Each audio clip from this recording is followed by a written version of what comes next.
7-Eleven tutup gerai di Indonesia, mengapa franchise raksasa ini bangkrut?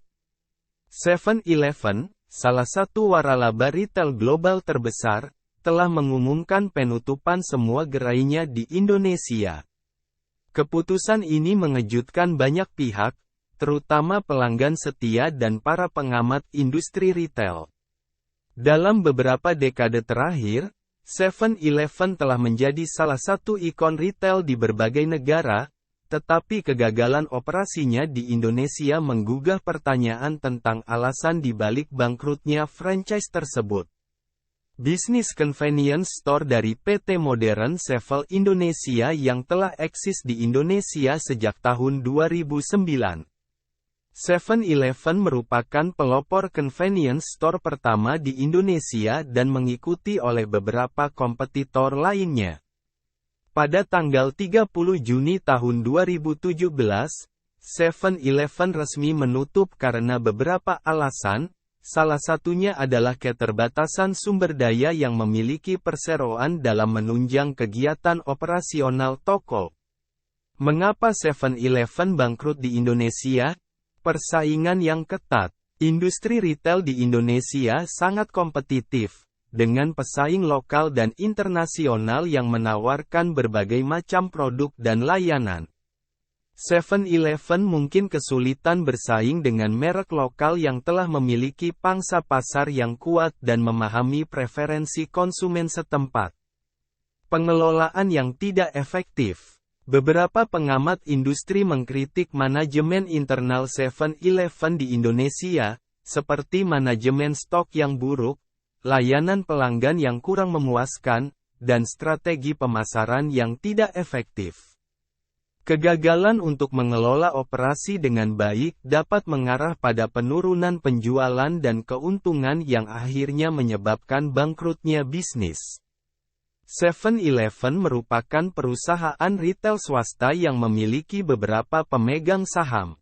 Perusahaan swasta memang lebih berdinamika lantaran perbedaan tata kelola dari tiap-tiap pemegang saham, baik dari sisi rencana bisnis, rencana manajemen, hingga orientasi pasar.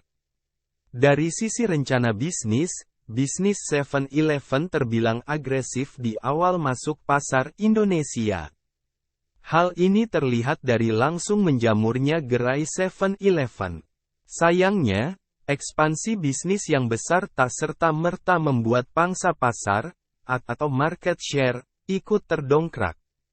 Di sisi lain, manajemen yang kurang kuat membuat rencana bisnis bisa saja tak tercapai. Tidak memahami pasar lokal. Salah satu faktor penting dalam kesuksesan waralaba global di pasar asing adalah kemampuan mereka untuk beradaptasi dengan preferensi dan kebiasaan lokal. Mungkin 7-Eleven gagal memahami pasar Indonesia dengan baik, termasuk preferensi konsumen, pola pembelian, dan budaya retail yang berbeda. Model yang digunakan oleh 7-Eleven adalah minimarket premium serta kafe di dalam satu tempat, tapi sepertinya hal ini dirasa kurang pas dengan pasar di Indonesia. 7-Eleven mungkin contoh penerapan strategi produk yang stuck on the middle. Nggak jelas. Mau menghadirkan layanan premium seperti Starbucks, tidak bisa.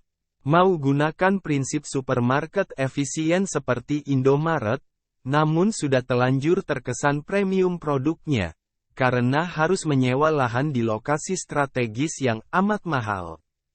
Biaya tinggi, biaya operasional yang tinggi, termasuk biaya sewa tempat, biaya distribusi, dan biaya tenaga kerja, dapat menjadi beban berat bagi bisnis retail.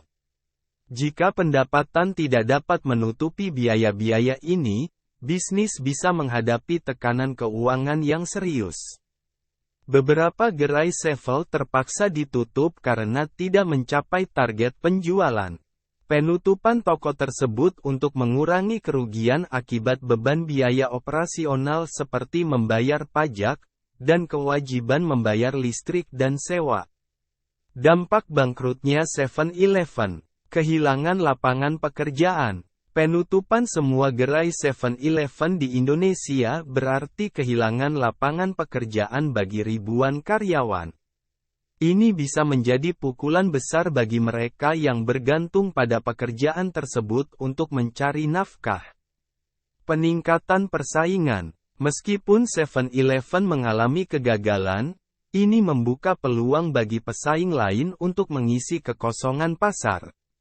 Perusahaan-perusahaan lokal dan internasional mungkin akan berlomba-lomba untuk menarik pelanggan yang sebelumnya berbelanja di 7-Eleven. Pertimbangan untuk franchise lain. Kegagalan 7-Eleven di Indonesia mungkin menjadi pelajaran berharga bagi waralaba lain yang tertarik untuk memasuki pasar tersebut. Ini menyoroti pentingnya untuk memahami pasar lokal dengan baik dan mengelola operasi dengan efisien. Penutupan semua gerai 7-Eleven di Indonesia menandai akhir dari sebuah era dalam industri retail tanah air. Meskipun alasan pasti di balik kegagalan ini mungkin kompleks, ada pelajaran yang berharga yang bisa dipetik oleh para pelaku industri retail, terutama terkait dengan pentingnya adaptasi terhadap pasar lokal dan manajemen yang efektif. Bagi konsumen, ini adalah pengingat bahwa bahkan merek global sekalipun tidak selalu terjamin kesuksesannya di setiap pasar.